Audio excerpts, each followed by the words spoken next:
everyone, welcome to JNEET Education. My name is Pratiksha Tamrakar और आज हम कर रहे हैं class 11 chemistry chapter number 2 structure of atom. तो ये हमारा सीरीज चल रहा था, तो जिसमें लास्ट लेक्चर में हमने लाइन स्पेक्ट्रम ऑफ हाइड्रोजन की स्टडी कर रही थी। उसके पहले हमने बोर्स मॉडल देखा था, ठीक है। तो बोर्स मॉडल में हमने बहुत सारे फॉर्मूलेज देखे थे, एनर्जी के लिए देखा था। एनर्जी किसकी एनर्जी? उस एनर्जी लेवल की, उस स्टेशनरी स्टेट की एनर्जी के लिए फॉर्मूला देखा था हमने। और क्या देखा था? उसके जो रेडियस होते हैं वो पता कर सकते हैं। और हमने वेलोसिटी के लिए भी फॉर्मूला देखा था। तो इतने सारे फॉर्मूलेस तो हमने देख लिए। अब उन्हें अप्लाई कैसे करना है, उन्हें यूज कैसे करना है, कहाँ कैसे किसकी वैल्यू रखनी है, कैसे उसके डिफरेंट यूनिट्स में कन्वर्जन करना है उनको, तो ये सब हम नहीं सीखे थे। तो आज का लेक्चर हमारा इसी पर बेस्ड है। तो जो हमने बोर्स मॉडल में डिफरेंट फॉर्मूलाज यूज किए थे, उन सारे फॉर्मूलाज पर बेस्ड हम एक एक दो न्यूमेरिकल्स करेंगे। उन्हें कैसे अप्लाई किया जाता है, कैसे टर्म्स को यूज करते हैं वहां पर, ये हम जानेंगे। और फिर हम लास्ट में देखने वाले हैं बोर्स मॉडल की लिमिटेशन। थे कि बोर्स मॉडल इतना सब कुछ बताया हमें, फिर भी उसमें कुछ तो कुछ लिमिटेशंस हो रहते ही हैं। जैसे हर चीज के दो पहलू होते हैं, अगर किसी में अच्छाई है तो किसी में बुराई होगी भी। अच्छा और बुरा साथ में ही रहता है। तो इन्होंने उसकी कुछ अच्छाइयाँ बताई, मतलब उनके लिए क्या होता है ये बताया। बट कुछ ऐसे फिनोमिनस थे जिनको वो एक्सप्लेन नहीं कर पा रहे थे, जैसे रदरफोर्ड मॉडल कुछ एक्सप्लेन नहीं कर पाए थे, तो फिर बोर्स आए थे। फिर वैसे बोर मॉडल जो है वो कुछ फिनोमिनस को एक्सप्लेन नहीं कर पाए थे, तो उसके लिए फिर कुछ नए मॉडल्स आएंगे। ठीक, तो आज का लेक्चर हमारा बेस्ड है कि हम जो हाइड्रोजन के एटम, हाइड्रोजन एटम के जो ऑर्बिट्स हैं, उसकी एनर्जी, उसके रेडियस, उसकी वेलोसिटी, या हाइड्रोजन लाइक स्पीशीज की एनर्जी, वेलोसिटी और उनका रेडियस जो ऑर्बिट का, वो कैसे कैलकुलेट करेंगे। और लास्ट में हम देखने वाले हैं बोर्स मॉडल की कमियां, उसके लिमिटेशंस, उसके डीमेरिट्स। ओके, तो चलिए स्टार्ट करते हैं आज का लेक्चर। चलिए सॉल्व करते हैं हमारा फर्स्ट क्वेश्चन। उससे पहले हम रिवाइज कर लेते हैं फॉर्मूलाज जो हमने देखे थे, क्योंकि बुक्स में आप डिफरेंट बुक्स में देखेंगे तो आपको अलग अलग वैल्यूज दिखेंगे वहाँ पर। तो वो वैल्यूज जो अलग अलग होती है वो जनरली इसलिए होती है, वहाँ पर यूनिट्स चेंज हो जाते हैं। देखिए, जैसे एनर्जी ऑफ स्टेशनरी स्टेट के लिए हम फॉर्मूला देख लेते हैं पहले, फिर हम न्यूमेरिकल स्टार्ट करेंगे। Energy of stationery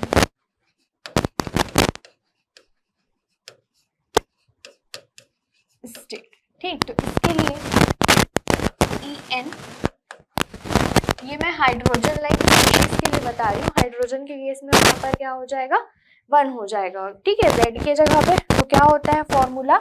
minus first 21.8 into 10⁻⁻19 Z² upon N² joule per atom, ठीक। इसी को कई जगह पर कैसे लिख देता है, ये पॉइंट को बस आगे ले आते हैं, 2.18 इंटू 10⁻⁻, और यहाँ पर पावर कम हो जाती है और वो बन जाता है Z² upon N² joule per atom. ये हो गया जूल पर एटम में। अब हम देख लेते हैं, ठीक, ये वैल्यू किसमें हो गई हमारी? जूल पर एटम में। Okay, clear? एक मिनट रुकिए।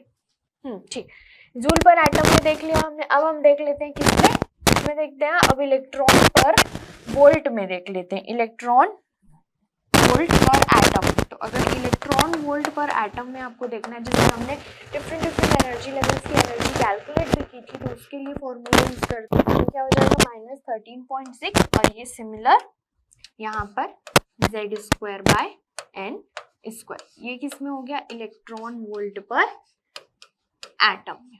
क्लियर? अगर यहाँ पे हम हाइड्रोजन के लिए भी देखेंगे, सिर्फ हाइड्रोजन के लिए देखना है तो और इसके किसमें लिख सकते हैं? किलो जूल्स में लिख सकते हैं। तो किलो जूल्स में ये हो जाता है 1312 into Z² upon N² kilo joule पर मोल इनवर्स, ठीक। तो ये हमारे पास डिफरेंट फॉर्मूलाज है एनर्जी स्टेट के, डिफरेंट नहीं, बस उनकी यूनिट चेंज हो गई है, वहाँ पर यूनिट में कन्वर्जन किया।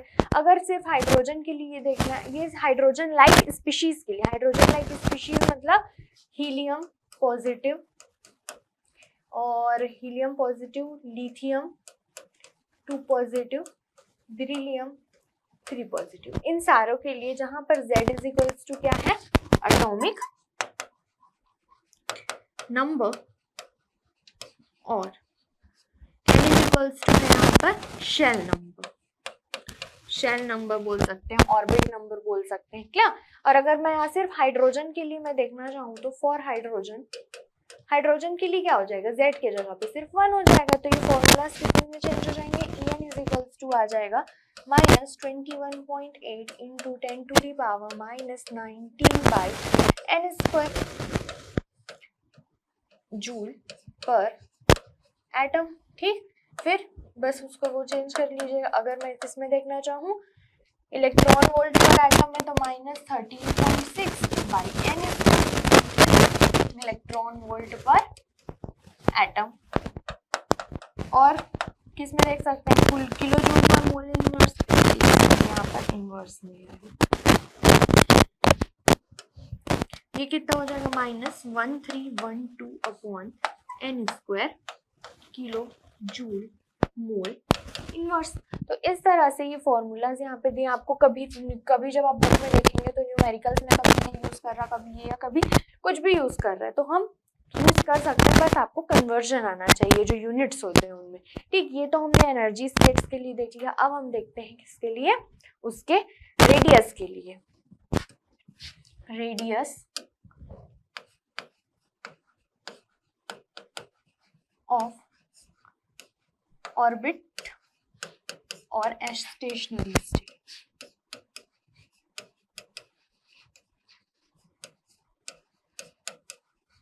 ठीक, तो वो क्या होता है, स्टेशनरी स्टेट या ऑर्बिट के लिए जो रेडियस का फॉर्मूला है वो होता है Rn। सबसे पहले हम हाइड्रोजन लाइक स्पीशीज के लिए देखेंगे तो Rn इज इक्वल्स टू क्या होता है, A² into n² by Z, यही होता है। क्लियर, ये फॉर्मूला ये ओके। अब A0 की वैल्यूज जो होती है वो डिफरेंट हो सकती है डिफरेंट यूनिट्स में। जैसे A0 की वैल्यू होती है 52.9 पिकोमीटर। ठीक, A0 की वैल्यू अगर हम किस में देखना चाहें, एंगस्ट्रॉन्ग में, तो एंगस्ट्रॉन्ग में हो जाती 0.529 एंगस्ट्रॉन्ग।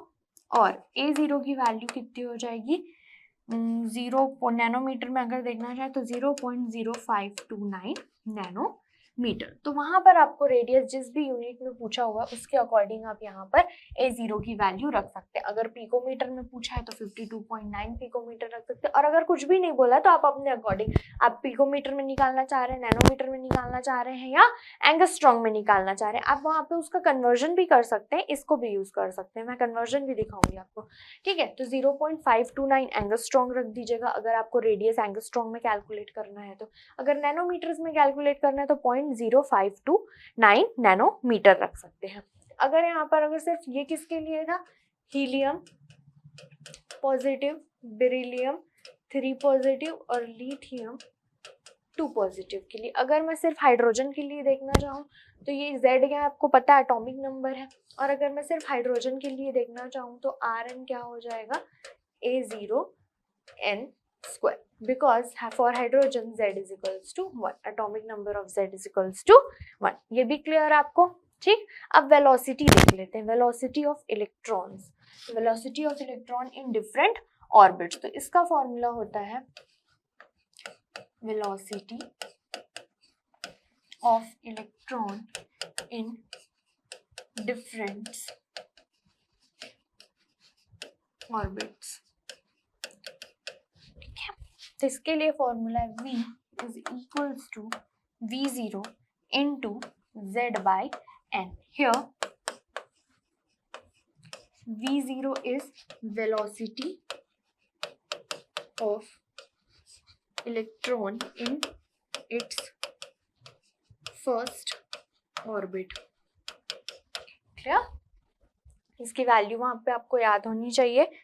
ठीक है, इसकी वैल्यू कितनी होती है याद है आपको, इसकी वैल्यू होती है, V0 की वैल्यू होती है,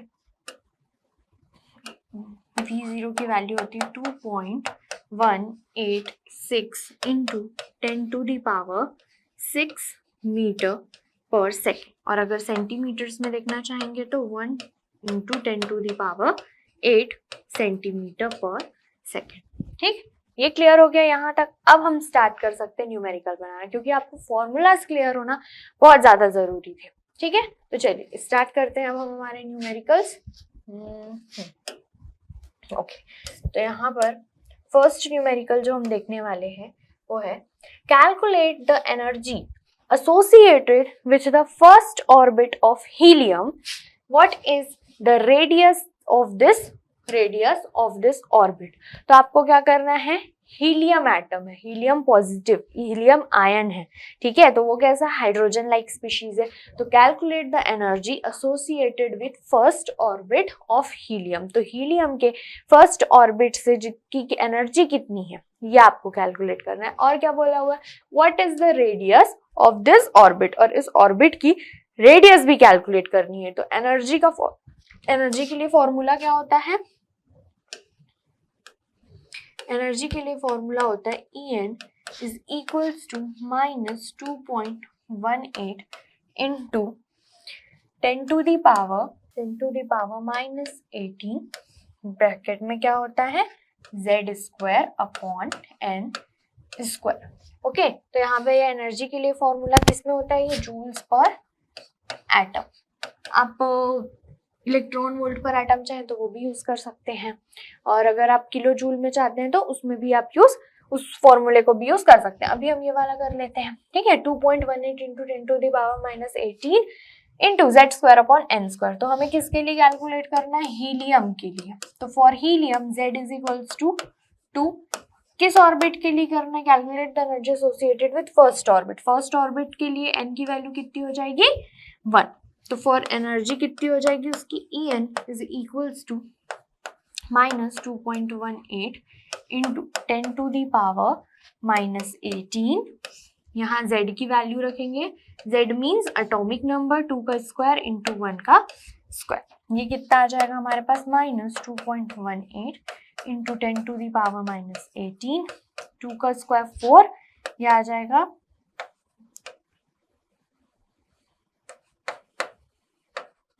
8.72 इंटू 10⁻⁻18 जूल पर एटम।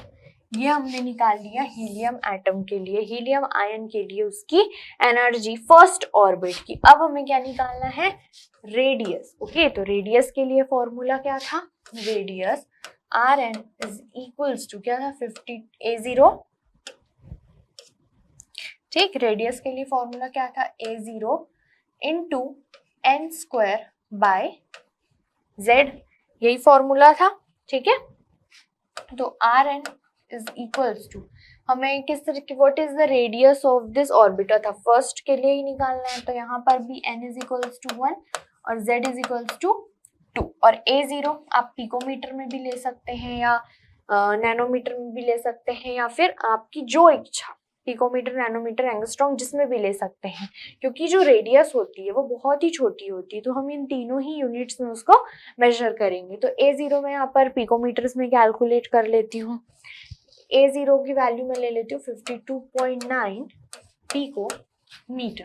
तो Rn इज इक्वल्स टू कितना हो जाएगा, A0 की वैल्यू 52.9 इंटू n², n की वैल्यू 1, Z कितना है, तो कितने टाइम्स में चले जाएगा, 26.45 पिकोमीटर में।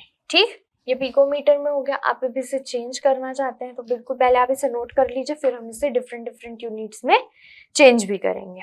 ठीक है, पिकोमीटर को ओके नोट कर लिया। ठीक, अब मैं बोर्ड में ले जाती हूँ। 26.45 को चेंज करना है हमें, 26.45 पिकोमीटर था। ठीक है, अब इसको किसमें चेंज करना है आपको, इसको चेंज करना है आपको सपोज एंगस्ट्रॉन्ग में चेंज करना है। तो 1 एंगस्ट्रॉन्ग इज इक्वल्स टू कितना होता है, 10⁻⁻10 metre. 1 picometre is equals to कितना होता है, 10⁻⁻12 मीटर। ओके, तो इन दोनों को डिवाइड कर दीजिए, कितना आ जाएगा, 1 एंगस्ट्रॉम इज इक्वल्स टू 1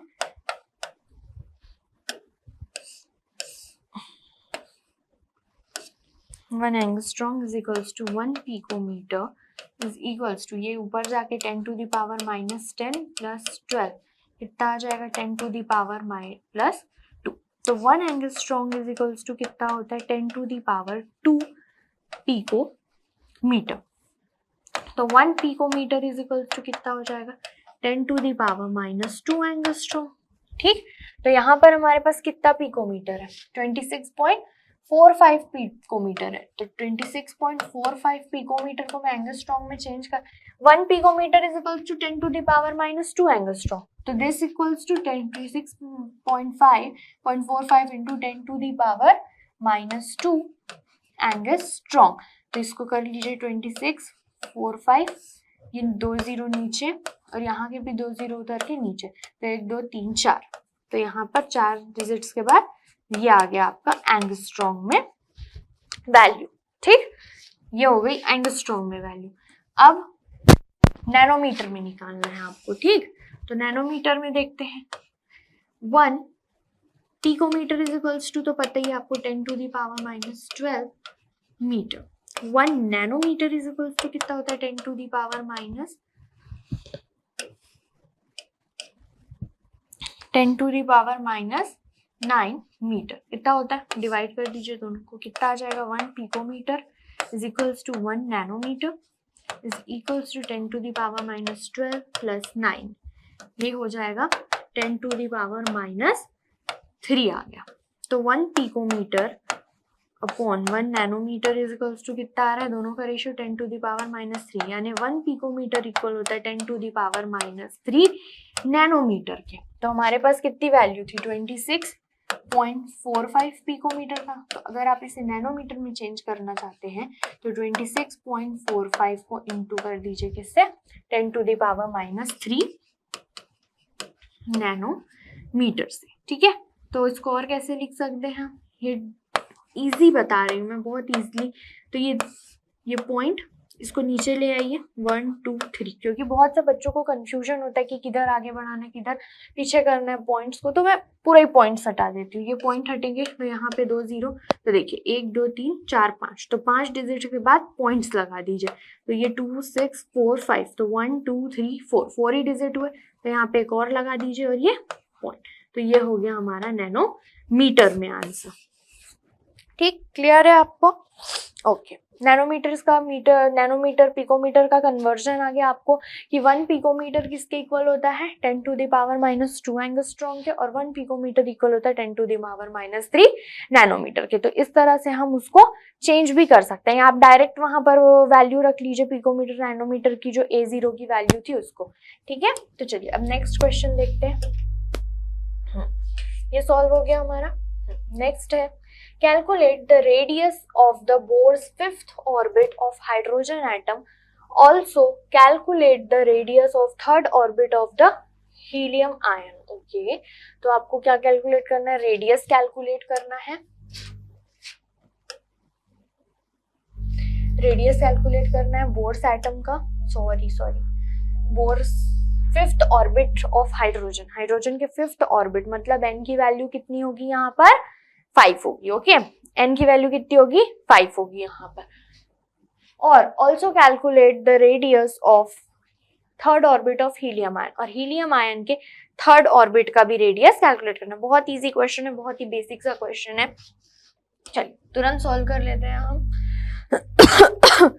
चलिए ओके, तो फर्स्ट फॉर्मूला लिख लीजिए रेडियस के लिए, Rn इज इक्वल्स टू 52.9, मैं पिकोमीटर में ही ले रही हूँ। ठीक, 52.9 किसके लिए अभी कैलकुलेट कर रहे हैं, हाइड्रोजन के लिए। तो कॉमन फॉर्मूला ही लिख लेते हैं हम, n square by z picometre. Okay, pm picometre. Okay, अब यहाँ पर for hydrogen atom, for hydrogen atom, तो हाइड्रोजन एटम के लिए किस ऑर्बिट का कैलकुलेट करना है, फिफ्थ ऑर्बिट का। तो n इज इक्वल्स टू 5 और z is equals to hydrogen के लिए 1। तो Rn कितना आ जाएगा हाइड्रोजन के लिए 52.9 इंटू n स्क्वायर मीन्स 5 का स्क्वायर अपॉन z 1, तो 52.9 इंटू 25, तो ये आ जाएगा आपके पास कितना आ जाएगा आपके पास इसका आंसर? चलिए कैलकुलेट कर लेते हैं इसको। ये आंसर मिल जाएगा आपको 1322.5 पिको मीटर इसमें। अब इसको नैनोमीटर और उसमें भी चेंज कर सकते हैं। नेक्स्ट क्या बोला था? हीलियम आयन के लिए कैलकुलेट करना है, तो फॉर हीलियम आयन तो Z is equals to 2। Helium ion का एटॉमिक नंबर कितना होता है? 2। N इज इक्वल्स टू कौन से ऑर्बिट का? थर्ड ऑर्बिट का, तो N इज इक्वल्स टू 3 हो गया। ओके, तो अब रेडियस देख लेते हैं। Rn इज इक्वल्स टू 52.9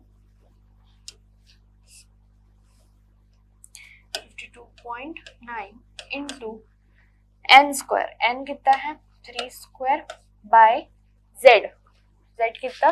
2, तो ये आ जाएगा 52.9 इंटू 9 बाय 2। तो ये कुछ कैंसिल होंगे क्या? यहाँ पे कुछ कैंसिल नहीं होगा, तो ये आपका आ जाएगा आंसर 238.05 पिको मीटर।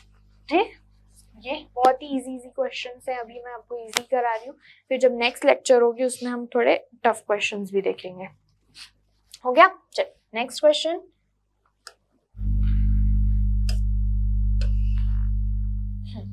क्या दिया है भाई? Calculate the velocity of electron in first Bohr orbit of hydrogen atom. Okay, hydrogen atom की वेलोसिटी कैलकुलेट करनी किसमें? फर्स्ट बोहर ऑर्बिट में। Okay, it means n is equals to 1 में। गिवन दैट बोहर रेडियस दिया हुआ है आपको 0.529 angstrom में दी हुई है वैल्यू, प्लांक कांस्टेंट दिया हुआ है, और क्या दिया? मास ऑफ इलेक्ट्रॉन दिए हुए हैं 9.1 इंटू 10 टू दी पावर -31 है यहाँ पे। ओके, यहाँ पर -31 किलोग्राम है, ये एंगस्ट्रॉम है, और 1 joule is equals to 1 kg metre square second -2। Also calculate the velocity of electron in third orbit of helium ion. वो थर्ड है। ओके, THIR दिख रहा है ना आपको? हो गया है, थर्ड है। ओके, चलिए नेक्स्ट देख लेते हैं। इसको हम सॉल्व करेंगे बोर्ड में। ये हो गया था ना? चलिए वेलोसिटी कैलकुलेट करनी है हाइड्रोजन की कितने? फर्स्ट ऑर्बिट में। ओके, तो यहाँ हाइड्रोजन के लिए किस फॉर्मूले का यूज करेंगे हम? यहाँ पर क्वांटाइजेशन कंडीशन का। तो MVR is equals to NH/2π। तो MVR आपको वेलोसिटी निकालनी, तो V को एक साइड रखिए और बाकी को ट्रांसफर कर दीजिए। NH/2π इंटू MR, तो V is equals to N first orbit का करना है, तो 1 जूल प्लांक कांस्टेंट की value 6.626 into 10 to the power -34 joule second, 2 into pi की वैल्यू 3.14, मास कितना दिया था? 9.11 into 10 to the power -31 kilograms. Radius कितना दिया हुआ था वहां? रेडियस दिया हुआ था 0.529 एंगस्ट्रॉम। तो एंगस्ट्रॉम को उसको मीटर में चेंज कर लीजिए, क्योंकि यहाँ पर सब ऐसा यूनिट्स में दिख रहे हैं। तो 0.529 into 10 to the power -10 metre, तो 0.529 into 10 to the power -10 metre. इतना हो गया? देख लीजिए वैल्यू सही रखा है ना? ओके, अब यहाँ पर कैलकुलेट करेंगे, तो कैलकुलेशन से कितना आने वाला है? यहाँ पर कुछ भूले तो नहीं? MVR is equals to, okay एकदम सही। अब ये कैलकुलेशन के बाद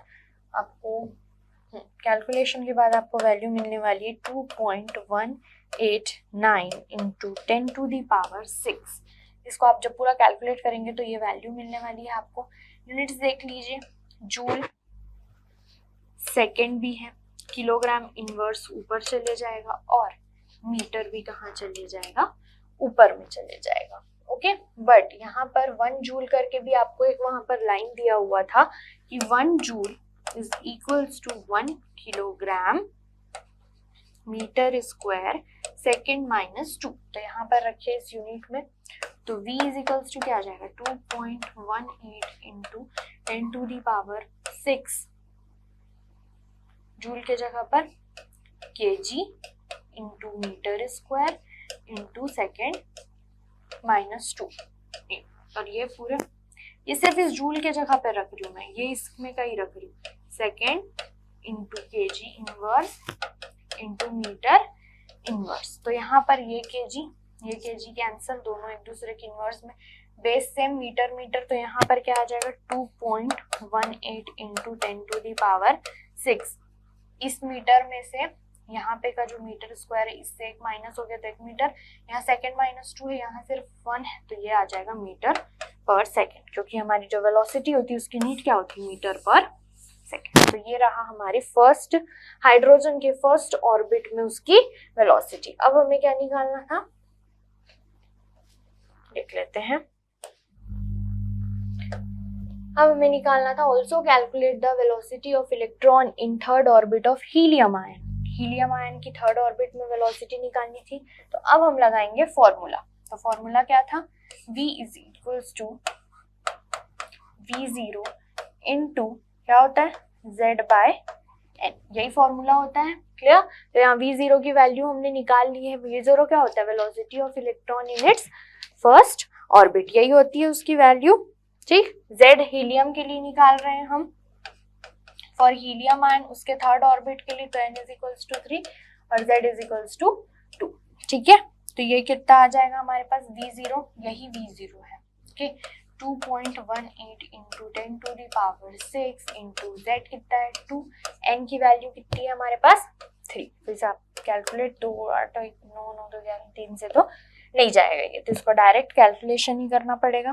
तो ये हमारे पास वैल्यू आएगी 1.454 इंटू 10⁶ मीटर पर सेकेंड। तो इस तरह से कुछ छोटे छोटे से न्यूमेरिकल है जो इस बार आप लोगों को क्वेश्चंस, जो पहले ऑब्जेक्टिव्स में बहुत सारे आपके 20 क्वेश्चंस के अराउंड आने, इस तरह से छोटे छोटे से जो क्वेश्चंस होंगे वो दे सकते हैं। तो उसके लिए आपको ये फॉर्मूले का यूज करना बिल्कुल आना चाहिए, इसीलिए मैं ये सारे जो आज बेसिक क्वेश्चन है वो मैं आज करा रही हूँ। ठीक, नोट कर लीजिए आप।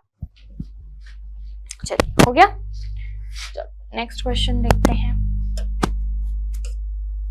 Next, calculate first excitation energy of electron in the hydrogen atom और ionization energy of the hydrogen atom. अब आप तो एकदम नया नया टर्म आ गया आपके लिए। क्या टर्म्स आ गए, फर्स्ट एक्साइटेशन एनर्जी। ठीक है, first excitation energy of the electron in the hydrogen atom. तो हाइड्रोजन एटम के जो इलेक्ट्रॉन है उसकी फर्स्ट एक्साइटेशन एनर्जी हमें कैलकुलेट करनी है। फर्स्ट एक्साइटेशन एनर्जी मींस जब इलेक्ट्रॉन है जो ग्राउंड स्टेट में है, फर्स्ट लेवल से कहाँ जाएगा, सेकेंड स्टेट में जाएगा।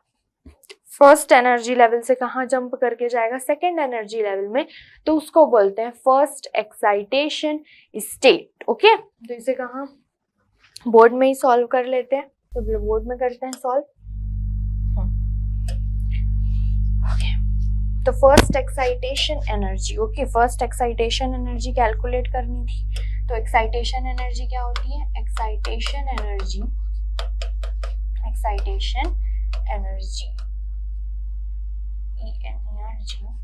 energy, first excitation energy, the amount of energy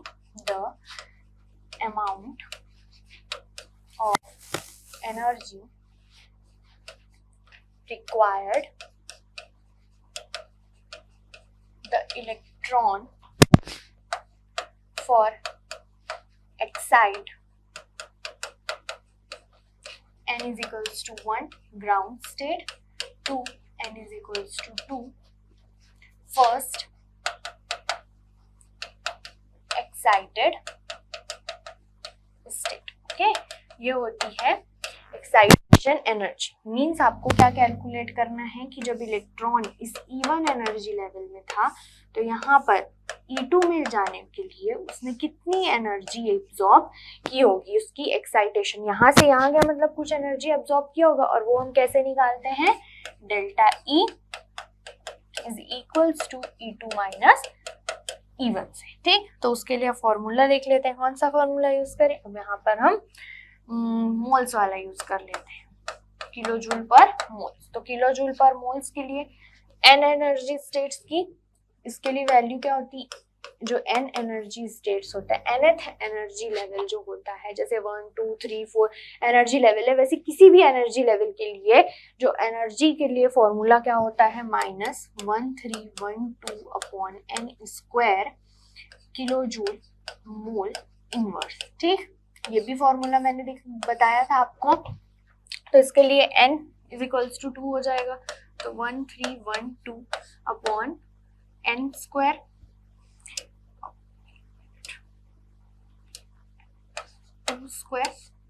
minus 1312 upon 1 square. ये कितना आ जाएगा, -1312 upon 4 minus minus plus 1312 upon 1। 1312 को कॉमन ले लीजिए, 4 LCM आ जाएगा, तो यहाँ पर क्या बचेगा, -1 प्लस 4। ये मैंने LCM ले लिया, तो 1312 इंटू 3/4। तो ये आपके पास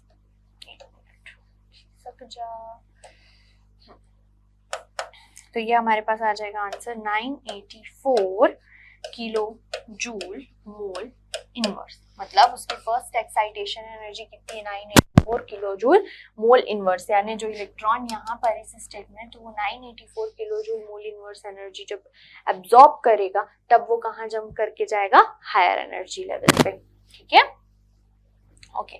इसको आप इलेक्ट्रॉन वोल्ट्स में भी निकाल सकते थे, जो पहले हमने देखा था। अब नेक्स्ट क्या निकालना था हमें, आयोनाइजेशन एनर्जी। आयोनाइजेशन एनर्जी, तो आयोनाइजेशन का मतलब ही क्या होता है, ये अभी आप लोगों ने नहीं पढ़ा होगा, वो आप लोग 3rd चैप्टर में पढ़ने वाले हैं। तो आयोनाइजेशन एनर्जी होती है कि इलेक्ट्रॉन जिस शेल में होता है, जिस ऑर्बिट में होता है, उस शेल या ऑर्बिट से उसको निकालने के लिए, उस इलेक्ट्रॉन को बाहर निकालने के लिए कितनी अमाउंट ऑफ एनर्जी रिक्वायर्ड होती है, उसको हम बोलते हैं आयोनाइजेशन एनर्जी। किसी भी एटम के जो लूजली बाउंडेड इलेक्ट्रॉन होता है, उस लूजली बाउंडेड इलेक्ट्रॉन को निकालने के लिए जितनी एनर्जी रिक्वायर्ड होती है, उसको हम बोलते हैं ionisation energy. The amount of energy required to remove one electron from atom. Okay, तो ये आयोनाइजेशन एनर्जी हो गई। तो आयोनाइजेशन एनर्जी के लिए अब क्या करना पड़ेगा, एनर्जी पहला इलेक्ट्रॉन E1 में होगा, मतलब फर्स्ट एनर्जी लेवल में होगा। यहाँ पर इस फर्स्ट एनर्जी लेवल से आप उसको कहाँ ले जा रहे हैं, बाहर ले जा रहे हैं, मतलब इन्फिनाइट डिस्टेंस में ले जा रहे हैं, मतलब इन्फिनाइट एनर्जी लेवल्स में ले जा रहे हैं। तो उसके लिए कितनी एनर्जी रिक्वायर्ड होगी, वो कैसे निकालेंगे, E delta is equals to E infinite minus E1। और E इन्फिनाइट तो ये देखिए -1312 अपॉन n स्क्वायर, n की जगह पे इंफिनिटी रखेंगे। ओके, -1312 अपॉन n की जगह पे 1, फर्स्ट एनर्जी लेवल से निकाल, तो 1 अपॉन इंफिनिटी तो 0, 0 माइनस माइनस प्लस, तो ये हो गया 1312 किलो जूल मोल इनवर्स। मतलब उस जो इलेक्ट्रॉन है उसकी आयोनाइजेशन एनर्जी कितनी है, 131, और यही उसकी फर्स्ट एनर्जी स्टेट की भी एनर्जी है 1312 अगर किलो जूल मोल इनवर्स में देखें तो। मतलब जो इलेक्ट्रॉन जिस स्टेट में होता है, जिस एनर्जी लेवल में, जिस स्टेशनरी स्टेट में प्रेजेंट होता है, उस स्टेशनरी स्टेट की जितनी एनर्जी होती है उतनी ही अमाउंट ऑफ एनर्जी हमें बाहर से देनी पड़ती है उस इलेक्ट्रॉन को निकालने के लिए। उससे ज्यादा भी दे सकते हैं आप, उससे ज्यादा देंगे तो वो इलेक्ट्रॉन की किसके लिए यूज हो जाएगा, काइनेटिक एनर्जी के लिए यूज। बट जिस एनर्जी लेवल में प्रेजेंट है उस एनर्जी लेवल की जितनी एनर्जी, उतनी एनर्जी तो आपको इलेक्ट्रॉन को देनी ही पड़ेगी अगर आप इलेक्ट्रॉन को बाहर निकालना चाह रहे हैं। ठीक, और ये क्या हो गई, उसकी आयोनाइजेशन एनर्जी हो गई। ये क्लियर। अब नेक्स्ट क्वेश्चन देख लेते हैं।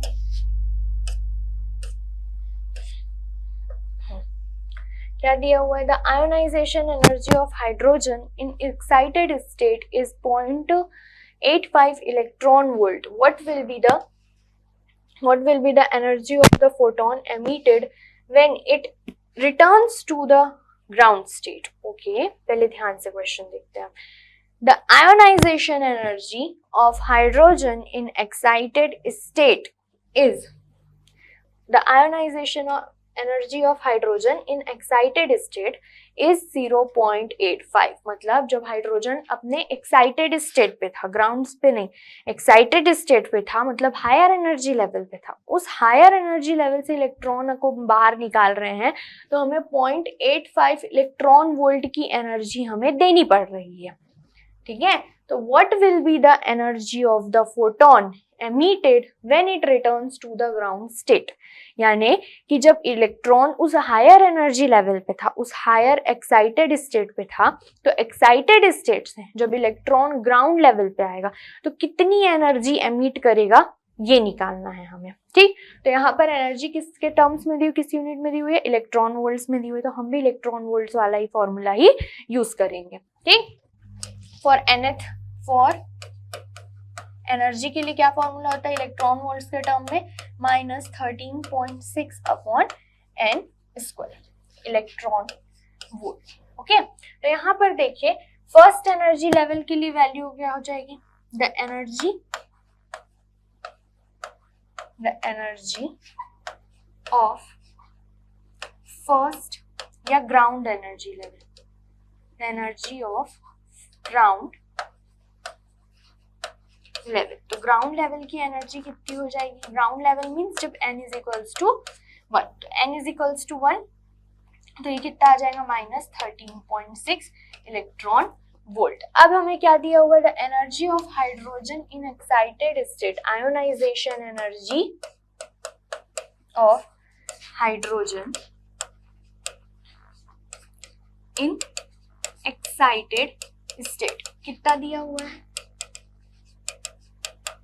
0.85 इलेक्ट्रॉन वोल्ट। मतलब इस इलेक्ट्रॉन को एक्साइटेड स्टेट से जब निकाला जाएगा तो कितनी एनर्जी रिक्वायर्ड है, 0.85। तो इसका मतलब क्या हुआ कि जो जिस एक्साइटेड स्टेट में प्रेजेंट है उसकी एनर्जी क्या थी, -0.85। ठीक है, तो यहाँ पर the energy of excited state कितनी हो गई, -0.85। ठीक है, तो ये मैंने कैसे जाना, मैंने अभी आपको लास्ट क्वेश्चन में दिखाया था कि हमने जो आयोनाइजेशन एनर्जी निकाली थी हाइड्रोजन की फ्रॉम ग्राउंड लेवल, तो ग्राउंड लेवल की एनर्जी हमारी कितनी आई थी, 1312 किलो जूल मोल इनवर्स, ये आया था किलो जूल्स के टर्म में। ठीक, यही उसकी क्या थी, आयोनाइजेशन एनर्जी, और उसके ग्राउंड स्टेट की एनर्जी कितनी थी, 1312 किलो जूल मोल इनवर्स। तो इलेक्ट्रॉन जिस भी एनर्जी लेवल में होता है, जिस एनर्जी लेवल में प्रेजेंट होता है, और उस एनर्जी लेवल की एनर्जी जितनी होती है उतनी ही एनर्जी हमें देनी पड़ती है उस इलेक्ट्रॉन को बाहर निकालने के लिए।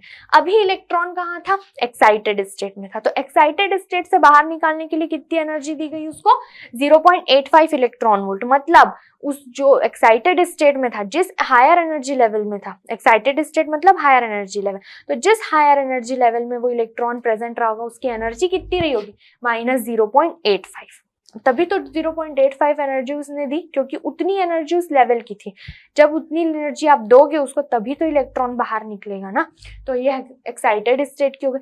अब इलेक्ट्रॉन के फर्स्ट स्टेट की एनर्जी हमने निकाली -13.6 इलेक्ट्रॉन वोल्ट, हायर स्टेट की एनर्जी हमने निकाली -0.85 इलेक्ट्रॉन वोल्ट। तो क्वेश्चन क्या पूछा गया, what will be the energy of the photon emitted when it returns to ground state. मतलब जब इलेक्ट्रॉन यहाँ पे होगा और यहाँ से जब वो यहाँ आएगा तो कितनी एनर्जी, कितनी अमाउंट ऑफ एनर्जी को वो एमिट करेगा। तो इसको हम कैसे निकालेंगे, delta E is equals to energy of higher state -0.85 minus energy of lower state. तो lower state means ground state 13.6, तो ये कितना आ जाएगा हमारे पास, -0.85 माइनस माइनस प्लस 13.6, तो यहाँ देख लेते हैं 13.6 0.85। 10 में 5, 16 में 8 में 8, 8 में 7 और ये 2, 12.75 इलेक्ट्रॉन वोल्ट की एनर्जी को वो क्या करेगा, एमिट करेगा। क्लियर है क्वेश्चन? यहाँ पे मैं आपको यही सिखाना चाह रही हूँ कि जो एनर्जी लेवल की जितनी एनर्जी होती है उतनी एनर्जी हमें देनी पड़ती है कि इलेक्ट्रॉन को बाहर निकालने के, उसी को बोलते हैं आयोनाइजेशन एनर्जी। यहाँ एक्साइटेड स्टेट की आयोनाइजेशन एनर्जी यहाँ दी हुई थी हमें, और हमें क्या निकालना है उसको, जब वो वापस आएगा उस स्टेट से ग्राउंड में तो कितनी एनर्जी लूज करेगा। तो उसके लिए सबसे पहले तो हमें उस एक्साइटेड स्टेट की एनर्जी लेवल की एनर्जी पता होना चाहिए। वो कैसे निकालनी है हमने?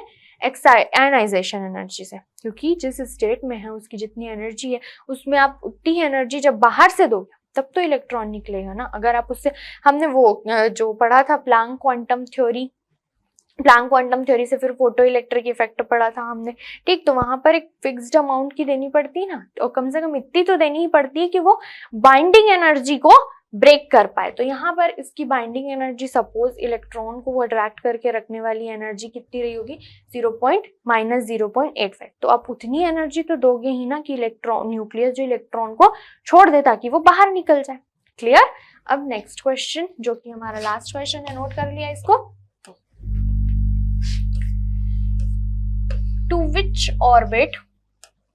which orbit the electron in the hydrogen atom will jump on absorbing 12.1 electron volt of energy?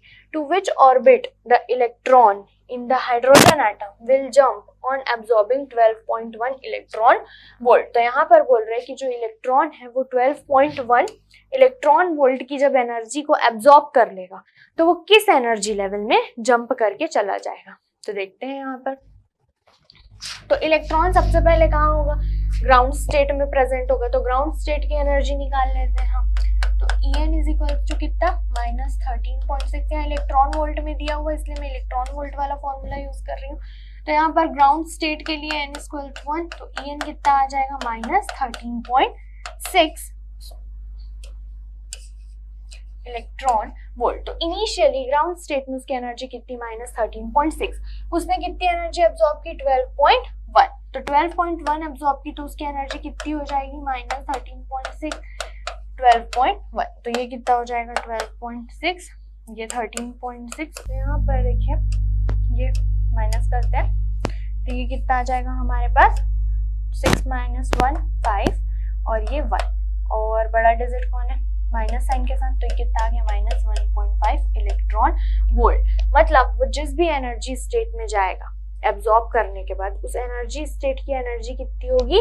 1.5। तो यहाँ चेक कर लेते हैं कि ऐसी कोई एनर्जी स्टेट की एनर्जी होती है 1.5, यानी यहाँ पर क्या हो रहा है देखिए, एक सेकेंड मैं इसे क्लीन कर दूं। यहाँ पर इलेक्ट्रॉन की इनिशियली एनर्जी कितनी थी? 13.6। जिस एनर्जी लेवल में होती है वही उस इलेक्ट्रॉन की भी एनर्जी हो जाती है। तो इनिशियली वो ग्राउंड स्टेट में रहा, तो ग्राउंड स्टेट में उसकी एनर्जी कितनी थी? -13.6 इलेक्ट्रॉन वोल्ट उसकी एनर्जी थी। अब उसने कितनी एनर्जी एब्जॉर्ब की? 12.1। तो उसकी एनर्जी कितनी हो गई? 1.5 इलेक्ट्रॉन वोल्ट। तो अब इस 1.5 इलेक्ट्रॉन वोल्ट का जो इलेक्ट्रॉन है, ठीक, अब वो इस कम एनर्जी लेवल में नहीं रहना चाहेगा। -13.6 और 1.5 में कौन बड़ा है? 1.5। माइनस साइन में जस्ट उल्टा हो जाता है, ठीक है। जो माइनस के साथ जो छोटी वैल्यू होती है उसका मैग्नीट्यूड बड़ा हो जाता है और जो बड़ी वैल्यू होती है वो छोटी हो जाती है। तो -1.5 इलेक्ट्रॉन वोल्ट एनर्जी ज्यादा है, तो अब इलेक्ट्रॉन कहाँ जाएगा? जिस एनर्जी लेवल की वैल्यू -1.5 इलेक्ट्रॉन वोल्ट होगी उसमें जाएगा वो जंप करके। तो किस एनर्जी लेवल की होगी? तो एनर्जी पता है हमें उस इलेक्ट्रॉन, इस हायर एनर्जी स्टेट की, बट कौन सा स्टेट है ये नहीं पता। जैसे फर्स्ट एनर्जी स्टेट की एनर्जी -13.6 है, ठीक, वो फर्स्ट एनर्जी स्टेट है, उसकी एनर्जी 13.6। तो हमें ये पता है कि इलेक्ट्रॉन जंप करके 1.5 इलेक्ट्रॉन वोल्ट -1.5 इलेक्ट्रॉन वोल्ट वाले एनर्जी लेवल में चले जाएगा।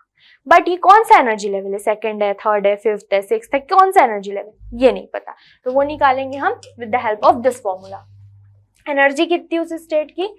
1.5 इलेक्ट्रॉन वोल्ट। क्या हो जाएगा? -1.5 electron volt is equals to -13.6 into n upon n square electron volt. तो ये कैंसिल, माइनस माइनस भी कैंसिल, तो ये n square is equals to क्या आ जाएगा? 13.6 इंटू 1.5। तो ये n square is equals to आ जाएगा 136 115। तो ये आ जाएगा आपके पास 9 टाइम्स में, तो n इज इक्वल्स टू √3 9, तो n इज इक्वल्स टू 3, मतलब ये जो एनर्जी वो किस स्टेट की है, थर्ड एनर्जी लेवल की है। क्लियर? तो यहाँ पर हमारा जो न्यूमेरिकल्स वाला पार्ट था वो खत्म होता है। अब हम देखते हैं drawbacks of Bohr's model. Okay, तो बोर्स मॉडल जो था उसके क्या क्या ड्रॉबैक्स थे। तो बोर्स मॉडल बहुत ही अच्छा था, बहुत ही ज्यादा, बहुत कुछ हमें एक्सप्लेन किया उन्होंने, बट उनमें भी बहुत सी कमियां थी। तो फर्स्ट कमी थी कि inability to explain the line spectra of multi electron atom. तो ये जो मॉडल दिया गया था वो मैक्सिमम, वो पूरे जो भी उन्होंने एक्सप्लेन किया वो या तो हाइड्रोजन एटम के लिए था या हाइड्रोजन लाइक एटम के लिए था, यानी जिसमें सिर्फ एक इलेक्ट्रॉन प्रेजेंट हो। बट हमारे पास इतने सारे एलिमेंट है और उसमें तो इतने सारे इलेक्ट्रॉन है, उनको कैसे एक्सप्लेन किया जाए? तो with the help of this model we can not explain multi electron system. ठीक, तो इसकी मदद से, इस मॉडल की मदद से, इसके हेल्प से हम मल्टी इलेक्ट्रॉन सिस्टम जो था उसको एक्सप्लेन नहीं कर पा रहे थे कि उसमें जो रिएक्शंस हो रहे थे या जो भी उसकी प्रॉपर्टी लाइन स्पेक्ट्रम हम बिल्कुल एक्सप्लेन नहीं कर पा रहे थे। तो ये इसका सबसे पहला ड्रॉबैक था। दूसरा था inability to explain splitting of lines in the magnetic field called Zeeman effect and in the electric field called Stark effect। जो हमने लाइंस देखी हाइड्रोजन स्पेक्ट्रम में देखी, तो वो लाइंस जो होती हैं जब वो उनको हम इलेक्ट्रिक फील्ड में ले जाते हैं या मैग्नेटिक फील्ड में ले जाते हैं तो वो लाइंस स्प्लिट हो जाती हैं डबलेट और ट्रिपलेट के फॉर्म में। डबलेट मींस 2 पार्ट्स में डिवाइड हो जाएंगे, ट्रिपलेट 3 पार्ट्स में डिवाइड हो जाती हैं वो। तो ये लाइंस जो होती हैं वो स्प्लिट होती हैं। बट ऐसा क्यों हो रहा है इसका भी कोई एक्सप्लेनेशन नहीं था। तो ये ध्यान रखिए कि मैग्नेटिक फील्ड में जब स्प्लिटिंग होता है तो उसको जीमन इफेक्ट बोलते हैं, और इलेक्ट्रिक फील्ड में स्प्लिटिंग होता है तो उसको स्टार्क इफेक्ट बोलते हैं। थर्ड था inability to explain the 3 dimensional model of atom. तो यहाँ पर इलेक्ट्रॉन को क्या माना गया था कि वो 2D में, 2D मीन्स एक सर्कल जो था उसमें ही वो रिवॉल्व कर रहा है। बट जब मैं आगे आपको और बताते रहूंगी तो आप वहां देखेंगे कि जो इलेक्ट्रॉन जो वो 3 डायमेंशनल में प्रेजेंट होता है, वो x, y, z सभी डायरेक्शन में प्रेजेंट होता है। यहाँ पर हमने सिर्फ x और y डायरेक्शन को लिया था। ठीक है, तो inability to explain de Broglie concept. तो आगे हम जो स्टडी करने वाले हैं डी ब्रोगली कॉन्सेप्ट और हाइजेनबर्ग अनसर्टेनिटी प्रिंसिपल। तो यहाँ पर डी ब्रोगली के अकॉर्डिंग जो इलेक्ट्रॉन होता है वेव और पार्टिकल दोनों नेचर का होता है। बट यहाँ पर इलेक्ट्रॉन को सिर्फ ये जो हमारा थ्योरी था वो किस पर बेस्ड था, प्लैंक क्वांटम थ्योरी पर। तो प्लैंक क्वांटम थ्योरी में जो पार्टिकल्स होते हैं, जो वेव्स था, लाइट थे, उसको पार्टिकल माना गया था। तो यहाँ इलेक्ट्रॉन को भी पार्टिकल माना गया था। बट की जो डी ब्रोगली ने बताया था कि इलेक्ट्रॉन पार्टिकल नेचर के साथ साथ वेव नेचर भी शो करता है। इसी तरह हाइजेनबर्ग प्रिंसिपल, तो हाइजेनबर्ग के अकॉर्डिंग हम किसी भी जो मूविंग पार्टिकल होता है उसका एग्जैक्ट पोजीशन और एग्जैक्ट वेलोसिटी हम एट अ टाइम डिफाइन नहीं कर सकते। किसी पर्टिकुलर मोमेंट पर किसी जो हाईली स्पीड से जो मूविंग पार्टिकल होता है उसकी वेलोसिटी और उसका जो पाथ है उसको हम डिफाइन, उसका मोमेंटम है, उसकी पोजीशन, उसको डिफाइन नहीं कर सकते। बट इन्होंने तो बता दिया कि ये इस ऑर्बिट में इसकी वेलोसिटी भी इतनी है। ठीक, तो ये फिर कंट्राडिक्शन होता है यहाँ पर। और क्या था, the inability to explain reason for the assumption of angular momentum.